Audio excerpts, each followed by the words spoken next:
Hello, Moranatics! Nagluto po ako ng chicken adobo with egg. Kaya kung gusto nyong malaman kung paano ko ginawa at kung ano yung simpleng mga recipe, kung anong ingredients, keep on watching.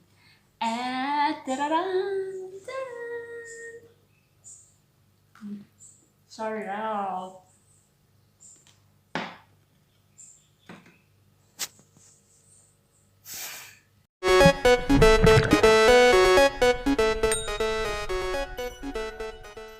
Hello again, it's me Wendy.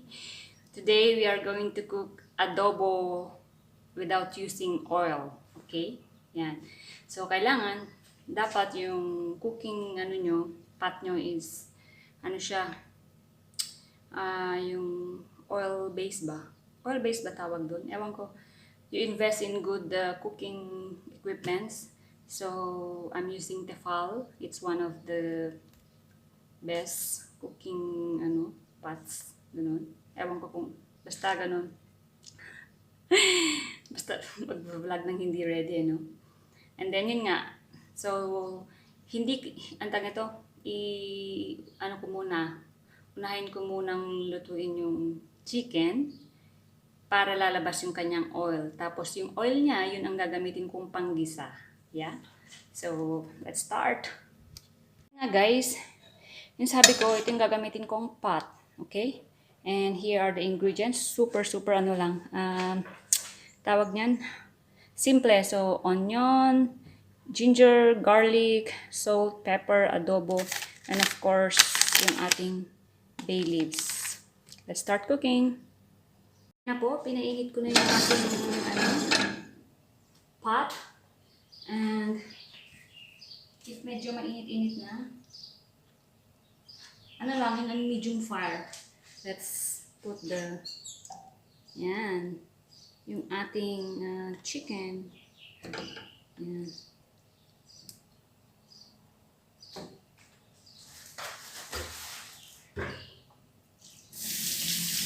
Yun lang guys. Super bilis lang. So, nasa medium fire lang siya.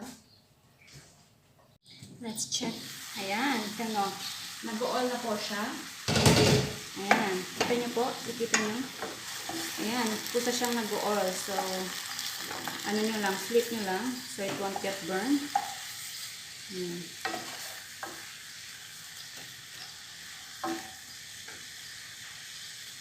Nakita niyo po ba yung oil? Ayan o, nag-oil na po siya.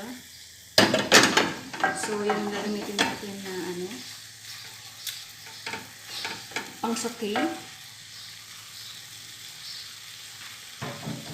And let's simmer for a few seconds. And then we're going to start sauteing. Ay, ano ba yan? Ewan ko. And let's start maggisa. Yun, para maintindihan. Diba? Yun lang po at kaya na ko mag-isa. Dahil na-miss ko ang rice and adobo. Okay? Wala pala tayong toyo. Bango ah. Tapos lagyan natin siya ng chili.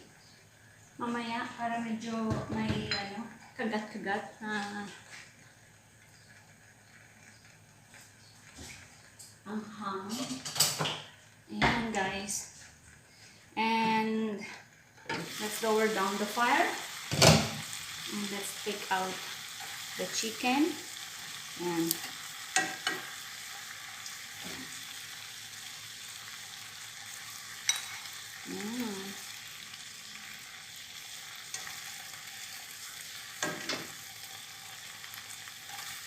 ayan.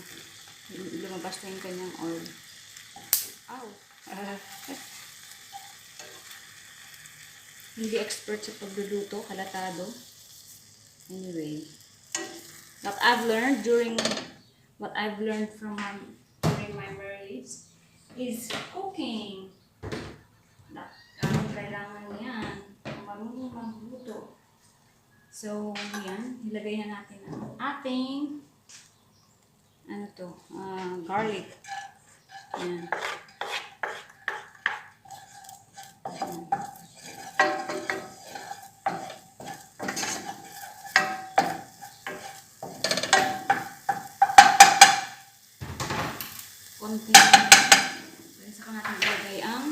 onion.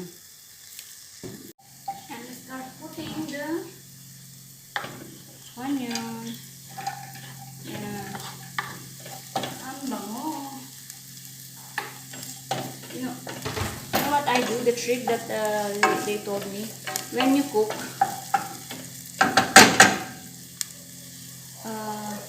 meron chicken, wait lang. Lagyan ka agad ng mga spices para ano siya, mabango at mas lalong malinamnam. So, pepper to taste. Yan, sobrang bango na. And of course, salt, hindi mawawala ang salt.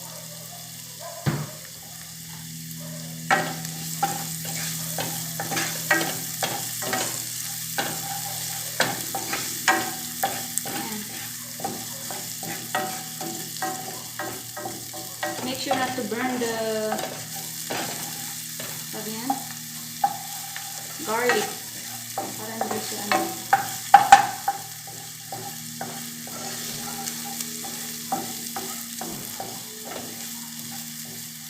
and let's put the ginger.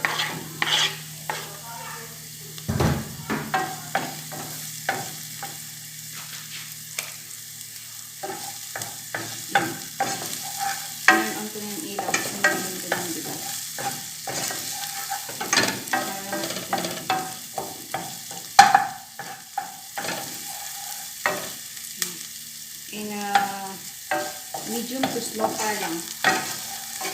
Nasa middle lang siya. So, nasa number 3. Yan. Para hindi siya masunog, ibalik na natin yung ating chicken.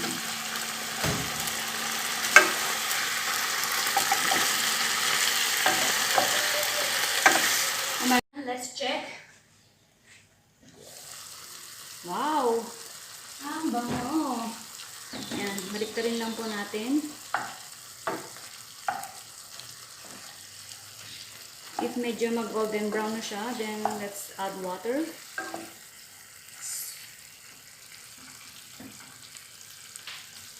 Iba naman yung style ko. Ngayon pa lang, I'm adding the bay leaves na para mabango talaga. Sabay gusto pag-isa na yan.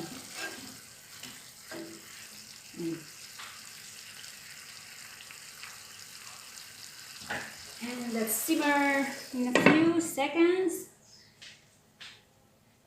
And of course, we need to put soy sauce, then a little bit of vinegar. Guys, yung trick niyan is when you put vinegar, don't stir. Kasi ano siya, magpapait.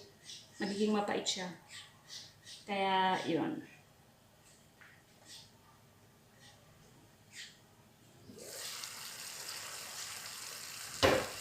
Amoy na amoy ko yung ginger.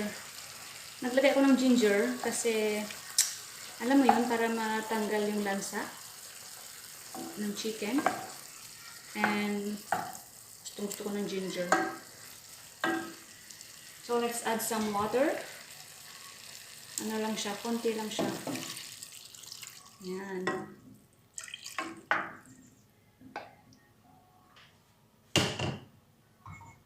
And let's wait until it boils, and let's put the soy sauce and the vinegar. Yan po. When it starts to boil, you can add the soy sauce. Okay? So, hindi tansya na lang. Mahilig ko manansya. So, and I paired it with the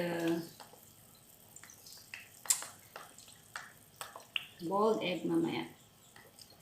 Yan.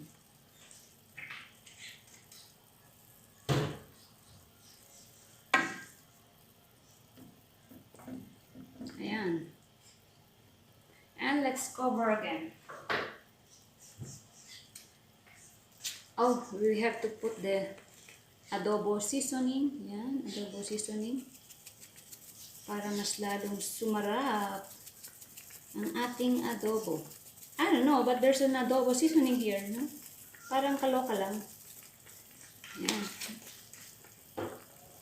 Let's add more salt kasi we add water. Ano lang siya. Huwag niyong sobrahan para mamaya, pag depende sa taste nyo, saka nyo siya dagdagan. Kasi pag na-over na siya, mahirap ng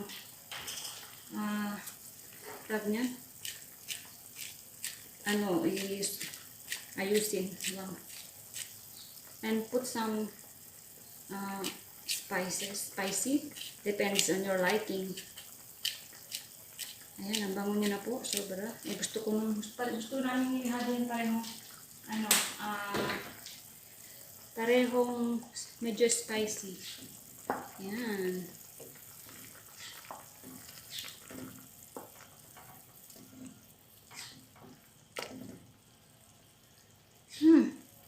Ang bango. Ang bango-bango. Ang bango-bango ng adobo. And then let's put the 1/4 vinegar.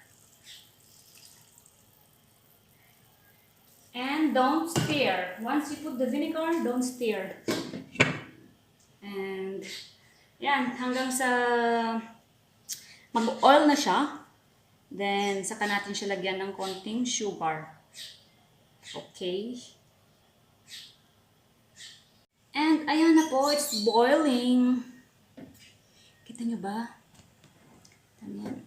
Ayan. It's boiling na. Ang bango.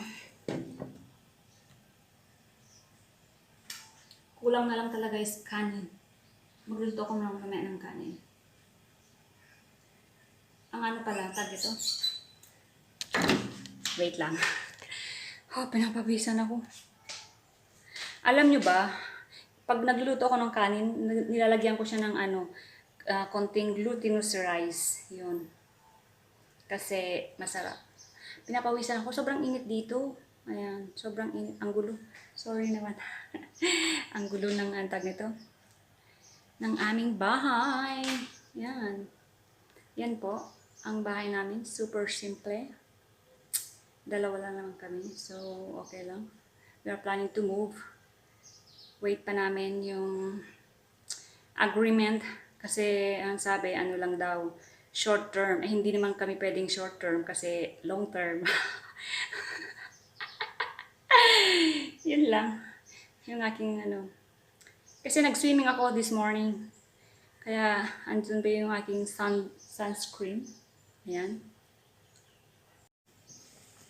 Ayan na siya. Kumulo na siya. And then, let's start putting 2 teaspoon of sugar. Yan, para masarap. Yun ang sikreto ng Okay, let's do 2.5. Sikreto ng adobo with sugar. Oh my God, ang sarap. So, hindi ko pa siya pwedeng tag yan.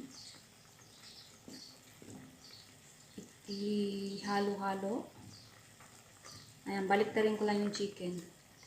Switch lang. Yan. So, let's wait until the oil comes out.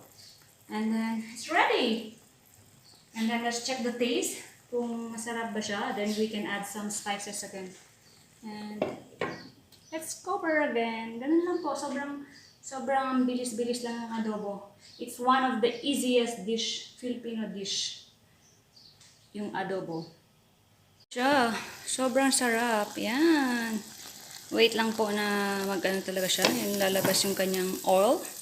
And of course, hindi kumpleto ang adobo nang walang kanin. Ayan, yung aking kanin. And boiled eggs. Yan. Wala po kaming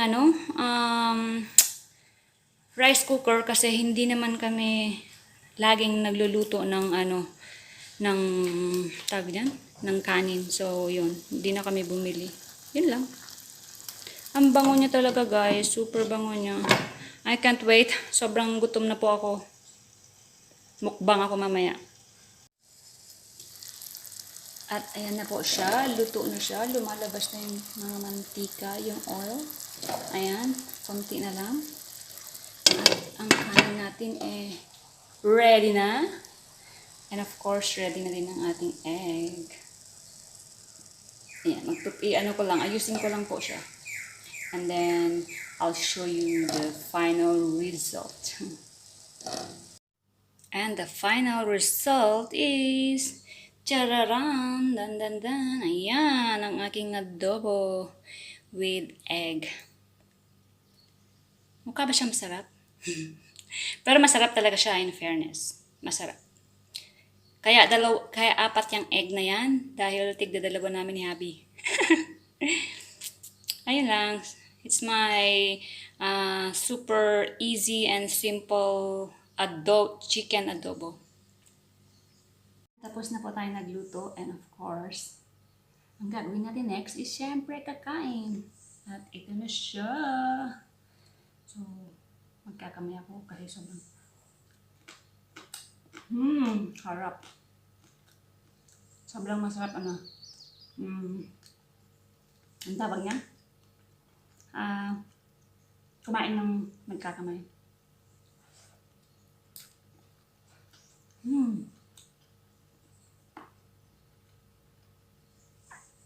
Tama lang yung anghang, yung tamis.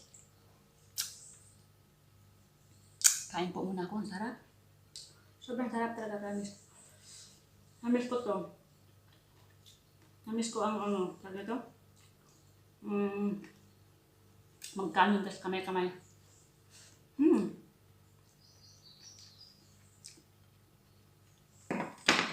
Sana nag-enjoy kayo. At may natutunan kayo. Bye. Thank you for watching. Kain po muna ako, ha?